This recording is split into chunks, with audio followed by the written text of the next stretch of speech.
Huwag mo akong pigilan sa mga insertions ko. Huwag ka nang makialam sa budget.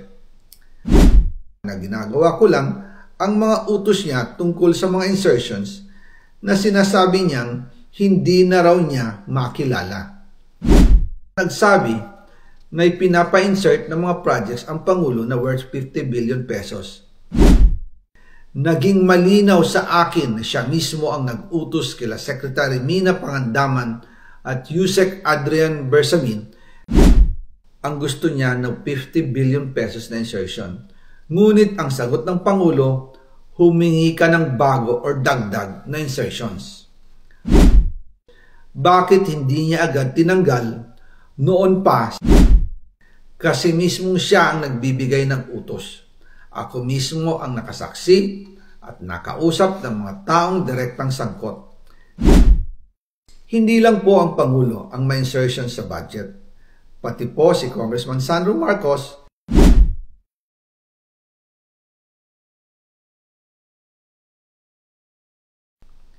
pero kahit na i-deliver na ang 1 billion pesos para kay Pangulong Marcos at kahit na naisama na rin sa 2025 budget ang 100 billion pesos insertion sa pamamagitan ng BICAM Committee, ayon mismo sa utos ng Pangulo, nagagalit pa rin daw si BBM. Kaya noong February 2025, sumulat po ako ng isang confidential letter kay Pangulong Marcos. Doon ko ipinaliwanag na ginagawa ko lang ang mga utos niya tungkol sa mga insertions na sinasabi niyang hindi na raw niya makilala. Ilalabas ko po ang sulat ko sa Pangulo kasama ng video ito. Si Yusek Jojo Cadiz ang nag-ayos ng aming meeting noong March 2025 sa 1201 Aguado Street, tapat ng Malacanang Gate 4. Pero sa halip na kumalma ang Pangulo, lalos lang siyang nagalit. Sa halip na itanggi o linawin niya ang tungkol sa 100 billion insertion, pinagsabihan niya kami ni dating Speaker Romualdez at sa akin mismo, diretsahan niyang sinabi, huwag mo akong pigilan sa mga insertions ko. Huwag ka nang makialam sa budget. Dahil sa mga binitawang salita sa akin ni BBM, naging malinaw sa akin na siya mismo ang nag-utos kila Secretary Mina Pangandaman at Yusek Adrian Bersamin na ipasok ang 100 billion pesos worth of projects. Kaya kung hindi talaga totoo na galing sa Pangulo ang utos, bakit hindi niya agad tinanggal noon pa sina Secretary Mina Pangandaman at Undersecretary Adrian Bersamin nang pinaalam ko sa kanya ang 100 billion insertions sa pamamagitan ng sulat?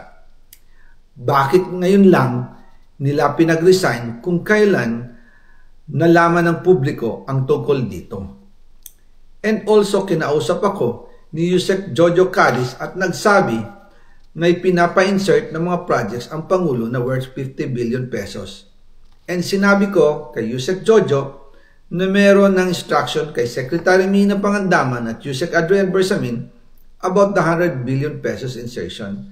And sabi niya, kakausapin niya ang Pangulo na kung pwede, doon na lang i-charge ang gusto niya ng 50 billion pesos na insertion. Ngunit ang sagot ng Pangulo, humingi ka ng bago or dagdag na insertions. Doon po nakita at naramdaman na hindi pwedeng sabihin ng Pangulo na wala siyang alam sa mga nangyayari. Kasi mismo siya ang nagbibigay ng utos.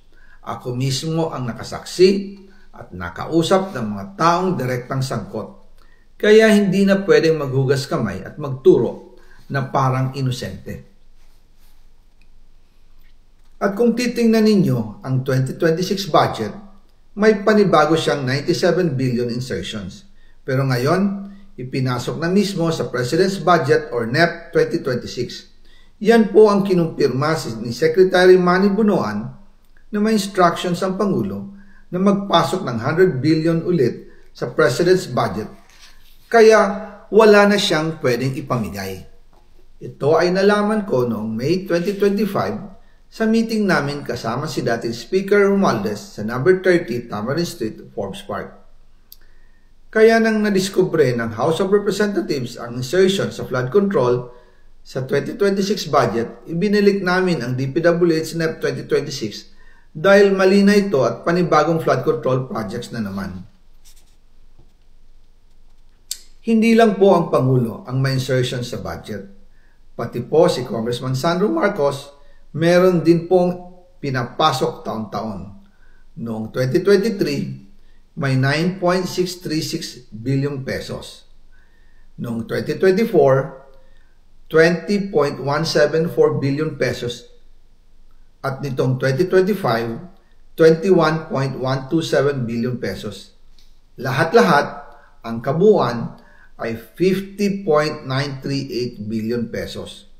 At bawat taon po, sa tuwing dumarating ang BICAM budget process, lagi po may utos si Congressman Sandro na ipasok ang mga proyekto niya.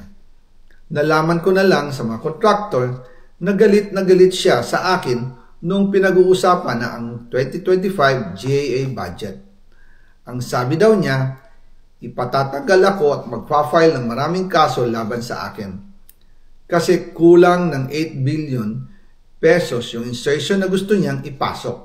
Ang dahilan daw, may mga contractor na nakapag-advance na sa kanya at dahil hindi na ipasok ang buong halaga, kailangan daw niyang magsauli sa mga yon. Para malinaw sa taong bayan, ilalabas ko po sa video na ito ang listahan ng mga proyekto na kasama sa mga insertions ni Congressman Sandro.